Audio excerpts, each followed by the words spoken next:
عثمان شبیر سبزواری لاہور، وہ کہتے ہیں کہ جی کل وکلا برادری صرف اس لیے احتجاج کرتی رہی کہ ان کے چیمبرز گرا دیے گئے جو کہ تجاوزات کے خلاف آپریشن کے دوران گرائے گئے۔ وکلا نے انتہا کرتے ہوئے چیف جسٹس اسلام آباد ہائی کورٹ ہی کو یرغمال بنا لیا اور وغیرہ وغیرہ۔ پاکستان میں ادارے اتنے کمزور کیوں ہوتے جا رہے ہیں؟ ہوتے جا نہیں رہے، یہ ہو چکے ہیں۔ اس کا ماتم کرتے کرتے کرتے میں تھک گیا ہوں۔ ایک بات میں آپ کو بتاؤں، ویسے ہی ظلم کے بارے میں سمجھا جاتا ہے کسی کو چاقو چھری گولی مارنا، ظلم ہے تجاوز کرنا، اپنی حدود سے تجاوز کرنا، یہ ظلم ہے۔ تجاوزات ایک ایٹیچیوڈ کا نام ہے۔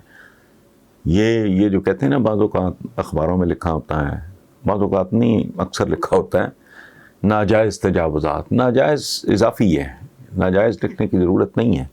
تجاوزات ہوتی ہی ناجائز ہیں، اور تجاوزات کا تعلق صرف عمارتوں، گھروں اور ان چیزوں سے نہیں ہوتا۔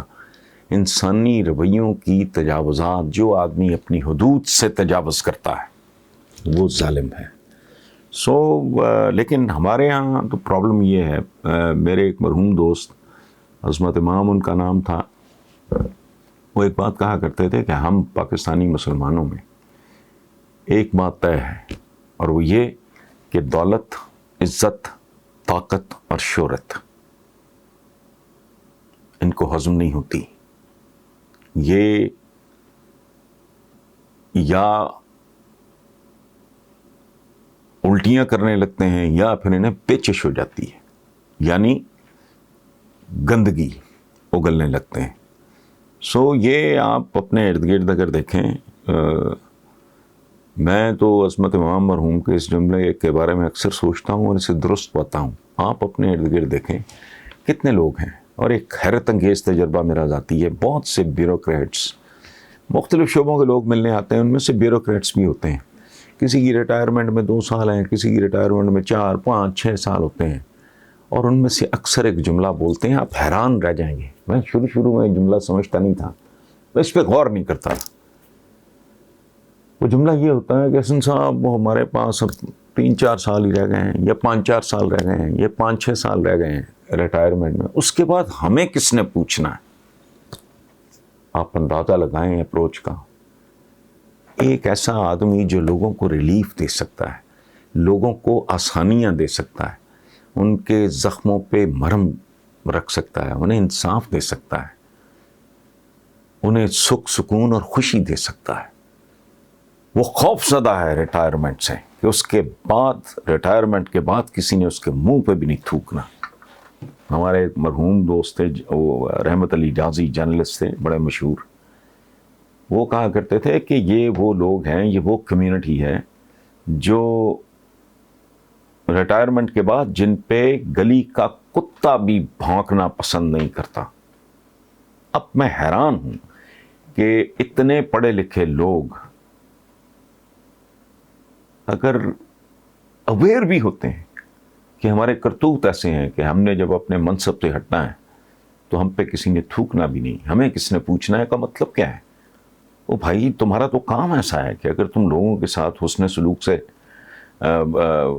کام لوگے تو وہ تمہاری لوگ عزت کریں گے، تم سے محبت کریں گے، تمہیں دعائیں دیں گے، لیکن دے آر ناٹ پشڈ۔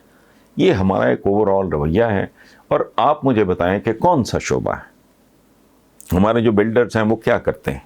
ہماری بیوروکریسی ہے کیا کرتے ہیں؟ ہمارے دانشور ہیں کیا کرتے ہیں؟ ہمارا پولیٹیشین ہے وہ کیا کرتا ہے؟ ہماری پولیس ہے کیا کرتی ہے؟ ایکسائز، کسٹمز، یہ فوڈ انسپیکٹر فلانا، بھائی ان کے گھروں سے 50-50، 40-40 کروڑ روپیہ کیش نکلتا ہے۔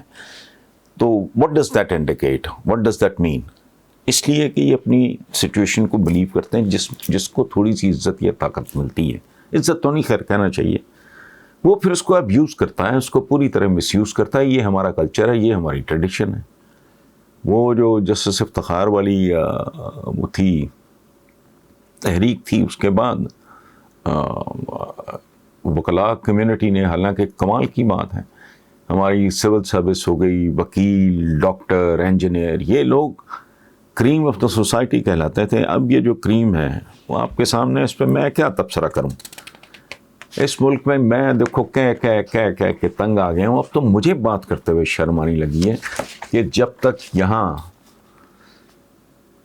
3 گھنٹوں میں جلاد کام نہیں کریں گے، یا جب تک اس پورے نظام کو تیزاب سے غسل نہیں دیا جائے گا، یہ پاک نہیں ہو سکتا. سو آپ اداروں کو رو رہے ہیں.